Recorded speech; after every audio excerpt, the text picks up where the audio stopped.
अस्सलाम वालेकुम dear students, मैं ज़ीशान अली, आप लोगों का केमिस्ट्री टीचर। बेटा कैसे हैं आप लोग? मुझे उम्मीद है आप खैरियत से होंगे, अच्छी हेल्थ को एंजॉय कर रहे होंगे और साथ ही साथ अपनी स्टडी पर भी कंसंट्रेशन दे रहे होंगे। चलते हैं, आज का लेक्चर शुरू करते हैं। स्टूडेंट्स, हम लास्ट लेक्चर में डिस्कस कर रहे थे सिग्निफिकेंस ऑफ नॉन मेटल्स। आज हम कुछ और एस्पेक्ट से स्टडी करेंगे अहमियत नॉन मेटल्स की। तो पहले बात करते हैं maintenance of life. My dear students, अगर मैं ह्यूमन की बात करूं, इंसान की बात करूं, तो हमें लाइफ सर्वाइवल के लिए जो बेसिक चीज चाहिए वो फूड है, यानी खाना और पानी।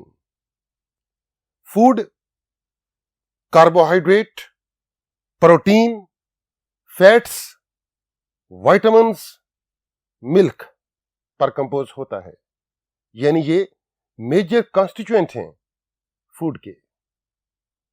In the same way water is also necessary for the sustaining of life. Carbohydrate हो, प्रोटीन्स हो, लिपिड्स हो, विटामिन्स हो, मिल्क हो, इन सब में नॉन मेटल्स प्रेजेंट होते हैं, यानी कार्बन, हाइड्रोजन एंड ऑक्सीजन।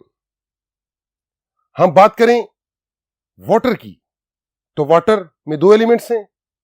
आप जानते हो केमिकल फार्मूला वाटर का, H2O। इसमें हाइड्रोजन और ऑक्सीजन प्रेजेंट हैं और ये दोनों भी नॉन मेटल्स हैं। तो हमने कंक्लूजन ये ड्रॉ किया माय डियर स्टूडेंट्स कि लाइफ को सस्टेन करने के लिए हमें डिपेंड करना पड़ता है नॉन मेटल्स पर। सर्वाइवल ऑफ लाइफ, इस एस्पेक्ट से भी हम अहमियत देख सकते हैं नॉन मेटल्स की। Life is due to water. हम जानते हैं by mass major constituent plant के अंदर और एनिमल के अंदर वाटर होता है।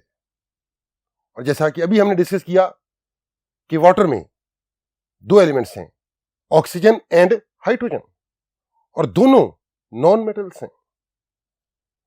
पानी के बगैर हम कुछ दिन तो जिंदा रह सकते हैं, लेकिन लॉन्ग पीरियड के लिए हम सरवाइव नहीं कर सकते।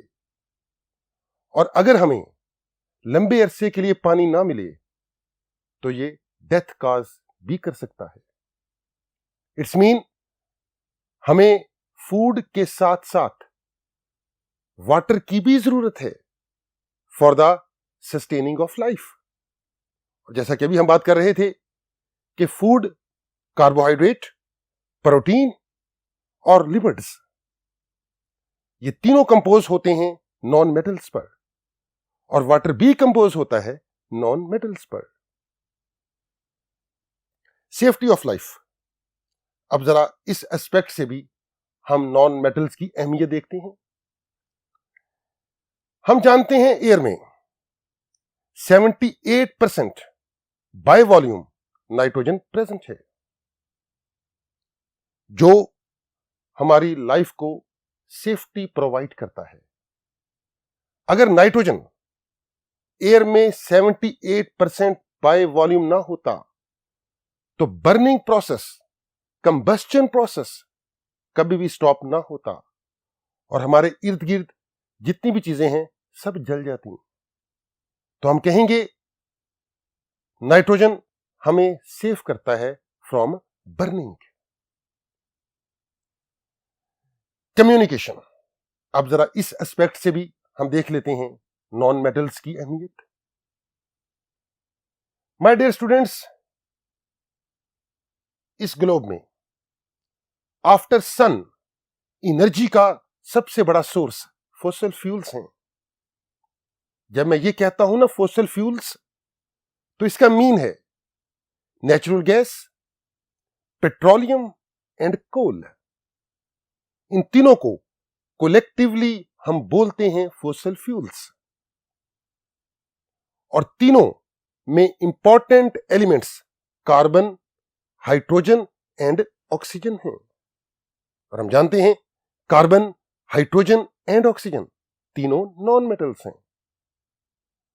एनर्जी के लिए, ट्रांसपोर्टेशन के लिए, एज फ्यूल हमें डिपेंडेंट होना पड़ता है फॉसिल फ्यूल्स पर।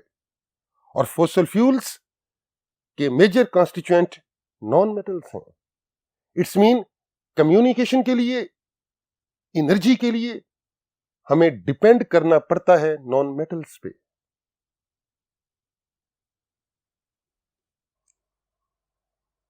स्टूडेंट्स, अब हम एक और एस्पेक्ट से देखेंगे अहमियत नॉन मेटल्स की, और यह है क्लोथिंग। क्लोथिंग नेचुरल फाइबर से भी बनती है। क्लोथिंग आर्टिफिशियल फाइबर यानी पॉलीमर से भी बनती है। चाहे सेलुलोज हो यानी नेचुरल फाइबर, चाहे सिंथेटिक फाइबर पॉलीमर हो, दोनों में इंपॉर्टेंट कॉन्स्टिट्यूएंट नॉन मेटल्स होते हैं, यानी carbon, hydrogen and oxygen. It's mean clothing के लिए भी हमें डिपेंडेंट होना पड़ता है नॉन मेटल्स पे। माय डियर स्टूडेंट्स, जैसे जैसे ग्लोब में ह्यूमन पॉपुलेशन इंक्रीज होती जा रही है, हमें ह्यूमन की क्लोथिंग रिक्वायरमेंट को पूरा करने के लिए सिंथेटिक पॉलीमर पर डिपेंडेंट होना पड़ रहा है। और सिंथेटिक पॉलीमर इंक्रीजिंग पॉपुलेशन की नीड को पूरा कर रहा है by making man made synthetic fibre. It's mean food की तरह हमें क्लोथिंग के लिए भी डिपेंडेंट होना पड़ता है नॉन मेटल्स पे, कार्बन, हाइड्रोजन और ऑक्सीजन पे। डेली लाइफ प्रोडक्ट्स में भी नॉन मेटल्स इन्वॉल्व हैं। जैसे मैं बात करूं फर्नीचर की, प्लास्टिक शीट की, बैग्स की, पाइप्स की, यूटेंसिल्स की, इन तमाम प्रोडक्ट्स में नॉन मेटल इंपॉर्टेंट कॉन्स्टिट्यूएंट हैं। इनके बगैर ये प्रोडक्ट्स पॉसिबल नहीं है। इन द सेम वे कुछ इंपॉर्टेंट केमिकल्स की मैं बात करूं, जैसे फंजीसाइड, इंसेक्टिसाइड, पेस्टिसाइड, जर्मिसाइड, इन तमाम की मैन्युफैक्चरिंग में वाइटल रोल प्ले करते हैं नॉन मेटल। इन तमाम की केमिकल कंपोजिशन में नॉन मेटल शामिल हैं। It's mean important chemicals, important household articles, तमाम में प्रेजेंट होते हैं non metals. My dear students, आज हम इस लेक्चर में एक्सरसाइज में मौजूद एमसीक्यूज डिस्कस करेंगे, उनको सॉल्व करेंगे।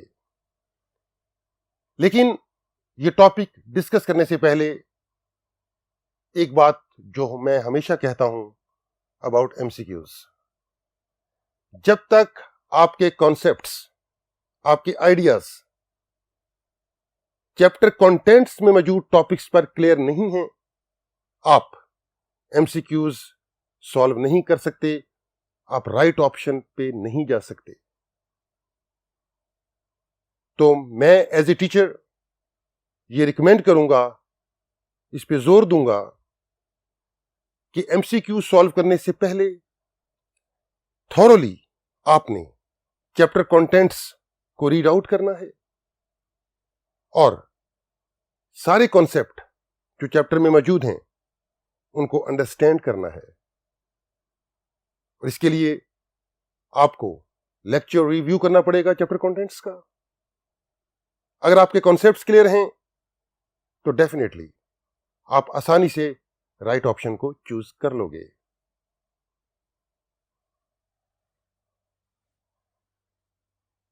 स्टूडेंट्स, हमारा पहला एमसीक्यू एक्सरसाइज में, metals can form ions carrying charge. हम जानते हैं कि मेटल पॉजिटिव आयन बनाते हैं। अगर ग्रुप फर्स्ट के एलिमेंट्स हैं तो उनके पॉजिटिव आयन पे चार्ज +1 होगा। ग्रुप सेकंड के एलिमेंट्स हैं तो उनके पॉजिटिव आयन पे चार्ज +2 होगा। और अगर एलिमेंट्स ग्रुप थर्ड से बिलोंग करते हैं तो उनके पॉजिटिव आयन पे चार्ज +3 होगा।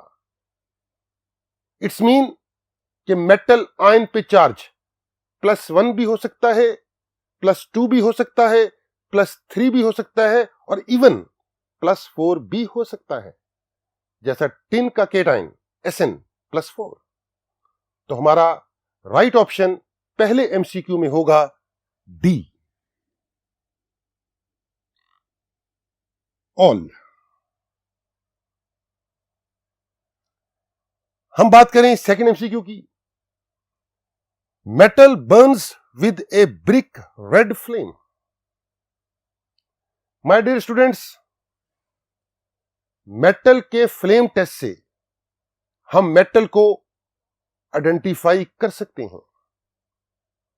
जैसे हम बात करूं सोडियम की, तो सोडियम का फ्लेम टेस्ट परफॉर्म किया जाए तो फ्लेम का कलर होता है ब्रिलियंट येलो।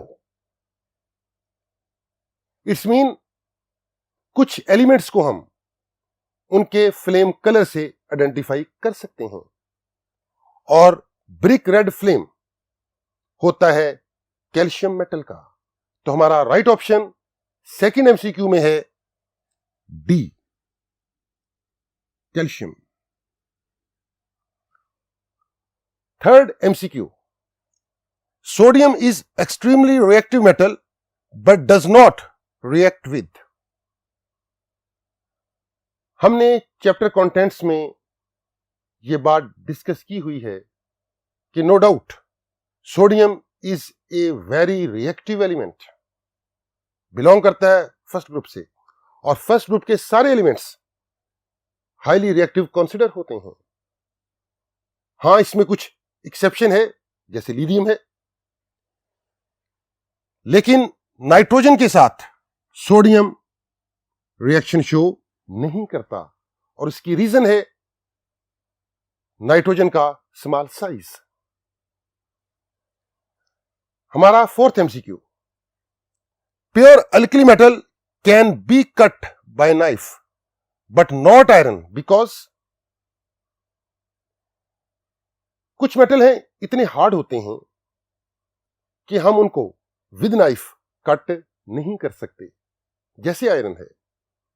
और उसकी सिंपल सी रीजन है कि आयरन में मेटेलिक बॉन्डिंग बहुत स्ट्रांग होती है, लेकिन सोडियम को विद नाइफ हम इजीली कट कर सकते हैं। और उसकी रीजन, सोडियम में मेटेलिक बॉन्डिंग वीक होती है। तो हमारा राइट ऑप्शन यहां पे होगा बी। माय डियर स्टूडेंट्स, एक सिंपल सा कॉन्सेप्ट आपने और बनाना है इस टॉपिक पे। वो मेटल जो सिर्फ एक इलेक्ट्रॉन प्रोवाइड करते हैं for bonding purpose, for metallic bonding purpose, और एक दूसरा मेटल है जो 2 इलेक्ट्रॉन प्रोवाइड करता है फॉर मेटेलिक बॉन्डिंग पर्पस। तो डेफिनेटली वो मेटल जो 2 इलेक्ट्रॉन प्रोवाइड करता है फॉर मेटेलिक बॉन्डिंग पर्पस वो हार्ड होगा। इसलिए हम कहते हैं कि alkaline earth metal second group के एलिमेंट्स रिलेटिवली हार्ड होते हैं, as compare to the elements of group first यानी एल्कली मेटल्स। ज्यादा इलेक्ट्रॉन प्रोवाइड करेगा मेटल तो डेफिनेटली मेटेलिक बॉन्ड की स्ट्रेंथ बढ़ जाएगी, मेटल की टफनेस, हार्डनेस बढ़ जाएगी। अब आते हैं हम फिफ्थ एमसीक्यू की तरफ। Which is lightest metal? तो वो एलिमेंट जिसका एटॉमिक मास कम होगा वो लाइट होगा। हमारे पास इस केस में जो राइट ऑप्शन है वो सी है, लिथियम। अगर आप कंपैरिजन करो कैल्शियम, मैग्नीशियम, सोडियम और लिथियम का, तो सबसे कम एटॉमिक मास लिथियम का होता है और इसीलिए ये लाइटेस्ट कंसीडर होगा among these four. My dear students, next lecture में हम रिमेनिंग एमसीक्यूज को सॉल्व करेंगे और साथ एक्सरसाइज में मौजूद शॉर्ट क्वेश्चंस का सॉल्यूशन भी स्टार्ट कर देंगे। आप लोगों ने थ्रू आउट